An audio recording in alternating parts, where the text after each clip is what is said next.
Question number 6 से start करते हैं। Consider the balance sheet of Maya limited at December 31st in thousand. तो December 31st का balance sheet नीचे दे रखा हुआ है, रुपीज़ इन थाउजेंड है। The company has received a large order and anticipated the need to go to its bank to increase its borrowing. As a result it has to forecast its cash requirement for January, February and March. तो 3 महीना का cash requirement निकालना होगा। आगे क्या है, typically the company collects 20% of its sales in the month of sale. तो 20% in the month of sale हो जाता है, 70% इन द सब्सिक्वेंट मंथ। तो 70% उसका सब्सिक्वेंट नेक्स्ट मंथ में हो जाएगा एंड 10% जो होगा वो second month after the sale. तो अगर जनवरी का सेल होता है तो जनवरी में हम लोग का आ जाएगा कितना परसेंट, 20%, एंड फैब में आएगा 70% बचा हुआ, एंड मार्च में आएगा बचा हुआ 10%। तो ये दे रखा हुआ है all sales are in credit. तो जितना भी सेल्स होगा ये क्रेडिट में दे रखा हुआ है। आगे आ जाइए, क्या दे रखा हुआ है, आगे बैलेंस शीट दे रखा हुआ था। Accounts payable, bank loan, accruals, फिर long term borrowings, common stock, retained earning, and इस साइड में एसेट में क्या दे रखा हुआ है, cash, account receivable, inventory, cash, current asset हो जाएगा टोटल, फिर नेट फिक्स एसेट हो जाएगा, फिर इस तरह से टोटल एसेट। तो ये हम लोग के पास दे रखा हुआ है। आगे इन्फॉर्मेशन में क्या दे रखा हुआ है, purchase of raw material are made in the month of prior to the sale. तो परचेज किया जाता है prior to the month sale and amount to 60% of the sales in the subsequent month. तो सब्सिक्वेंट मंथ का जितना cell होगा उसका 60% purchase किया जाता है। इसका मतलब ये हुआ। आगे क्या दे रखा हुआ है, payment for these purchase occur in the month after the purchase. तो 1 महीने बाद पेमेंट होता है। फिर आगे क्या है, labour cost including overtime are expected to be 1,50,000, फिर 2 लाख, एंड फैब का कितना है 1,60,000। तो इस तरह से जनवरी का दे रखा हुआ है, फरवरी का दे रखा हुआ है, एंड मार्च का दे रखा हुआ है। आगे क्या है, selling administrative taxes and other cash expenses are expected to be 1 lakh per month for January through March. तो जनवरी से लेकर मार्च तक का कितना दे रखा, 1 लाख दे रखा हुआ है, ये सब एक्सपेंस। फिर actual sale in November December and projected sales for January throughout April are as follow. तो नवंबर से लेकर के अप्रैल तक का सेल्स दे रखा हुआ है 1000 पे, रुपीज़ इन थाउजेंड है। आगे क्या है, on the basis of this information prepare a cash budget for the month of January, February and March. तो हम लोग को कैश बजट बनाना है जनवरी, फरवरी एंड मार्च का। आगे क्या बनाना है, determine the amount of additional bank borrowing necessary to maintain a cash balance of 50,000। तो 50,000 कैश बैलेंस मेंटेन करने के लिए कितना और बोरोइंग करना होगा, एडिशनल कितना बोरोइंग करना होगा वो भी हम लोग को बताना है। और लास्ट में क्या बनाना है, prepare a pro forma balance sheet for 31st मार्च। तो 31st मार्च का हम लोग को बैलेंस शीट भी बनाना है। तो ये हम लोग के पास दे रखा हुआ है सम्स में इंफॉर्मेशन। तो चलिए बनाते हैं। आ जाइए क्वेश्चन नंबर 6।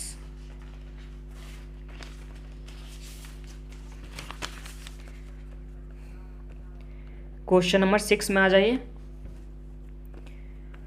कैश बजट बनाना है।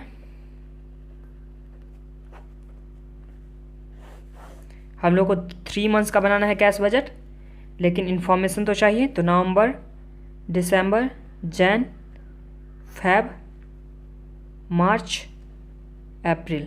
तो हम लोग को बनाना है कब का, जनवरी का, फरवरी का एंड मार्च का हम लोग को कैश बजट बनाना है। तो सेल्स कितना दे रखा हुआ है, सेल्स दे रखा हुआ है नवंबर का 500, दिसंबर का 600, फिर 600, 1000, 650 एंड 750। ये हम लोग के पास दे रखा हुआ है। रिसिप्ट में आ जाते हैं। रिसिप्ट में कैसे था, 20% था, 70% था एंड बचा हुआ 10% था। यही था, 10% ही था ना, और देख लें, 20%, 70% एंड बचा हुआ 10%। ये 20% हम लोग का क्या आ जाता है, विद इन द मंथ, ये आता है नेक्स्ट मंथ, ये 2 मंथ्स लेटर आता है। तो जो नवंबर का 500 का सेल है, जो नवंबर का कितना 500 का सेल है, उसका 20% कितना हो गया 100। तो ये तो 100 हम लोग को करंट मंथ में ही आ जाएगा, एंड 70% हम लोग का आ जाएगा 350 नेक्स्ट मंथ में, और बचा हुआ 10% जो है वो 50 हम लोग का आ जाएगा उसके नेक्स्ट मंथ में। तो ये हम लोग का हो गया कि जनवरी का 20% करेंट मंथ में आ जाता है, एंड जनवरी का 70% जो है नेक्स्ट मंथ में आएगा, मतलब दिसंबर में, एंड जनवरी का जो बचा हुआ 10% बचा, नवंबर का जो 10% बचा हुआ बचा, तो वो आ जाएगा जनवरी में। तो ये समझ में आ गया। इस तरह से दिसंबर का अगर जाएंगे तो दिसंबर का 20% खुद में, फिर उसके बाद 70% जनवरी में आएगा, और जो बचा हुआ 10% है वो फेब में आएगा। तो इसी तरह से आ जाइए 120 एंड 420 एंड बचा हुआ 60 नेक्स्ट मंथ में। इसी तरह से जनवरी का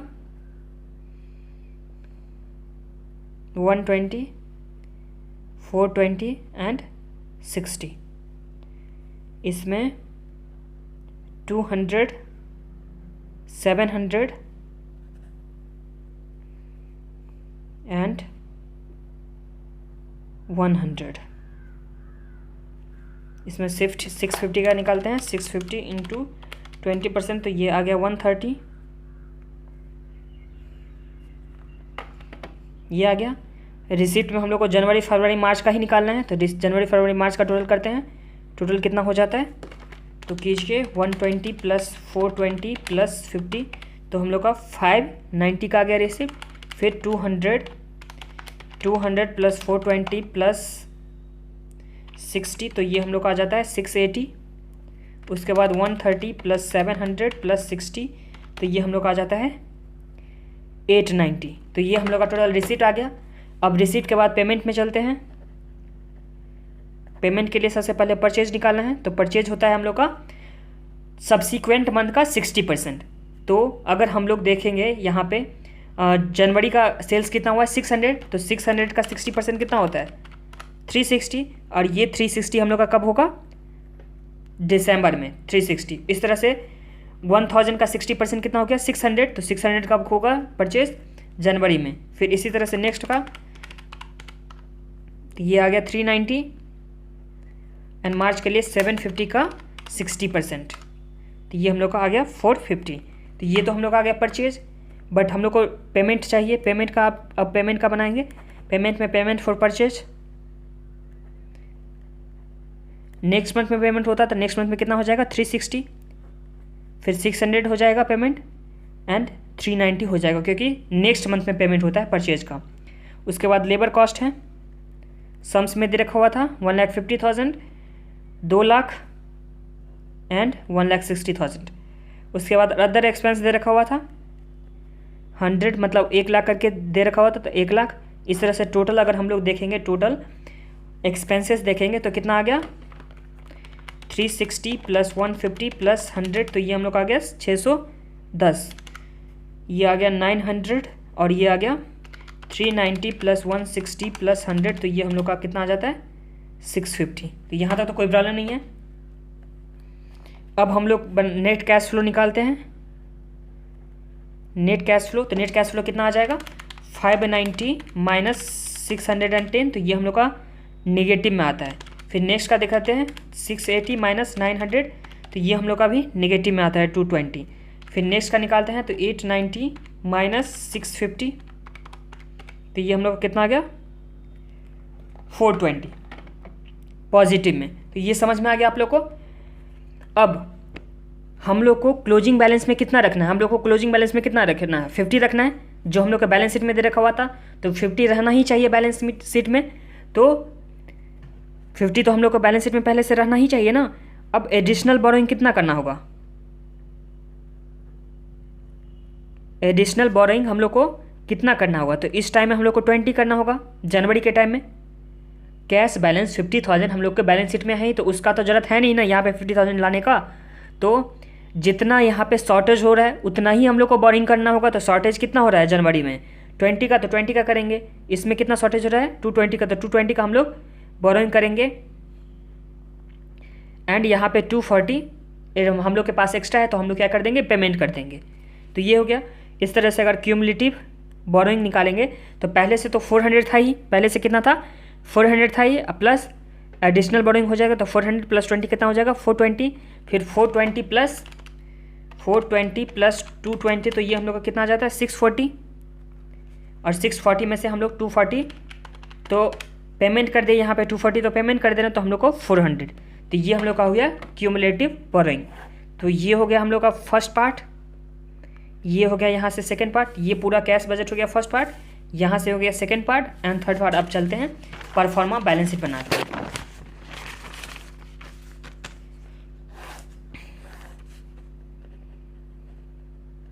परफॉर्मा बैलेंस शीट, सबसे पहले कैश बैलेंस, तो कैश तो 50 का 50 ही रहेगा।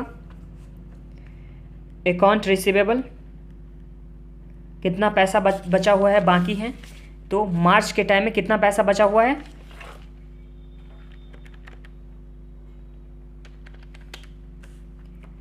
तो मार्च में हम लोग का 650 हुआ था, 650 हम लोग का सेल हुआ था। तो ये 650 में 20% तो रिसीव हो चुका था ना। मार्च का सेल हम लोग का था 650 का, मार्च का कितना का सेल था, 650 का था। यहाँ पे लिख देते हैं, चलिए यहाँ निकाल देते हैं। अकाउंट रिसीवेबल 650 हम लोग का मार्च का सेल था, ठीक है। इस मार्च का सेल में से 20% तो हम लोग को रिसीव हो चुका था, तो कितना परसेंट नहीं रिसीव हुआ था, 80%, ये हो जाएगा। अब मार्च से पहले का, मार्च का से पहले का सेल कितना था, तो मार्च से पहले का हम लोग का सेल था फैब का 1000, फैब का कितना था 1000। तो ये 1000 में 20% हम लोग का आता अप्रैल में, तो अप्रैल का जो आता तो वो हम लोग ले लिए, तो 650 इंटू 80%, तो ये हम लोग का कितना आ जाता है,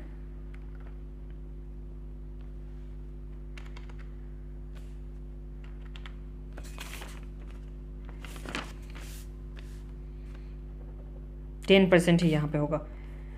650 का 80% प्लस 100, तो ये हम लोग का आ जाता है 620 का रिसीवेबल। तो रिसीवेबल में तो कोई प्रॉब्लम नहीं है। अब इसके बाद आ जाए इन्वेंट्री में, इन्वेंट्री यहाँ निकालते हैं। पहले से 545 का तो हम लोग के पास इन्वेंट्री है। उसके बाद टोटल परचेज हम लोग को जनवरी से लेकर के यहाँ तक में कितना टोटल परचेज हुआ है, जैन से लेकर के हम लोग को मार्च तक में टोटल परचेज कितना हुआ है, तो वो निकालते हैं। तो 600 का हुआ था प्लस 390 का हुआ था प्लस 450 का हुआ था, तो ये हम लोग का टोटल परचेज कितना का हो गया 1440 माइनस। अब सेल कितने का हुआ था, सेल कितने का हुआ था जनवरी से लेकर मार्च तक का, तो 600 प्लस 1000 प्लस 650, तो हम लोग का सेल्स कितना का हो गया था 1250 का, 1250 का सेल हुआ था। बट इसमें से हम लोग को सिर्फ कितना परसेंट लेना है, 60% ही लेना है, क्योंकि परचेज जो हुआ था उसमें बोल दिया गया था कि 60% ही करना है, 40% तो नहीं करना है। तो हम लोग को सिर्फ कितना लेना है, यहाँ पे 60% ही लेना है। तो ये हम लोग का आ जाता है 2250 का 60% M minus plus 545 plus 1440 M plus MRC, ये हम लोग का कितना आ गया इन्वेंट्री 635। इस तरह से करंट एसेट कितना आ जाएगा 1305 का करंट एसेट आ गया। और फिक्स एसेट तो हम लोग को दे रखा हुआ है सम्स में, फिक्स एसेट कितने का दे रखा हुआ है हम लोग का सम्स में 1836, तो 1836। इस तरह से बैलेंस शीट का टोटल कितना आ गया 1836, तो बैलेंस शीट का टोटल आ गया 3141 का बैलेंस शीट का टोटल आ गया। फिर अकाउंट पेबल, तो कितना पैसा बचा हुआ है, तो जो परचेज हुआ था मार्च मंथ में 450 का परचेज हुआ था, वो तो अभी पेमेंट नहीं हुआ है, तो 450 हम लोग का अकाउंट पेबल में आ जाएगा। बैंक लोन में, बैंक लोन अभी हम लोग निकाले हैं, बैंक लोन हम लोग को 31 मार्च के टाइम में कितना बचा हुआ था क्यूमुलेटिव बैंक लोन में 400, तो ये हम लोग का 400 यहाँ आ जाएगा बैंक लोन में। आगे अक्रूवल्स जितना दे रखा हुआ था 212 का, तो 212 ही आ जाएगा अक्रूवल्स में।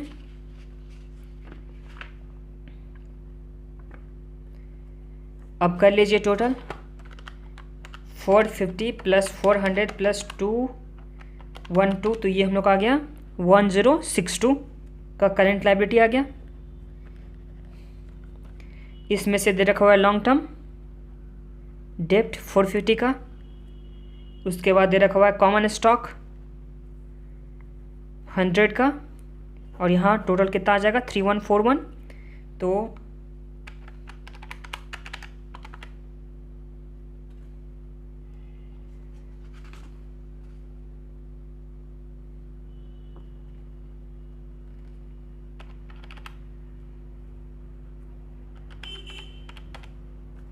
तो ये हम लोग का कितना आ गया 1529 का हम लोग आ गया रिटेन अर्निंग्स बैलेंसिंग फिगर। ठीक है, अगर बैलेंसिंग फिगर से ऐसे नहीं बनाना है आप लोग का बैलेंसिंग फिगर, तो रिटेन अर्निंग का आप लोग ऐसे भी बना सकते हैं। पहले से था 1439 का रिटेन अर्निंग था, उसमें हम लोग सेल्स को ऐड कर देंगे जितना भी सेल्स हैं, फिर उसमें से पेमेंट फॉर परचेज को ऐड कर देंगे, और ओवरहेड का पेमेंट है ना, लेबर का कॉस्ट है तो लेबर कॉस्ट भी ऐड कर देंगे, अदर एक्सपेंस भी ऐड करेंगे, तो हम लोग को ये निकल के आ जाएगा। तो हम लोग को ये निकल के आ जाएगा रिटेन अर्निंग। तो इस तरह से भी कर सकते हैं या इस तरह से भी। इस तरह से अब इलस्ट्रेशन नंबर 6 कंप्लीट होता है। अब नेक्स्ट इलस्ट्रेशन नंबर 7 में चलेंगे।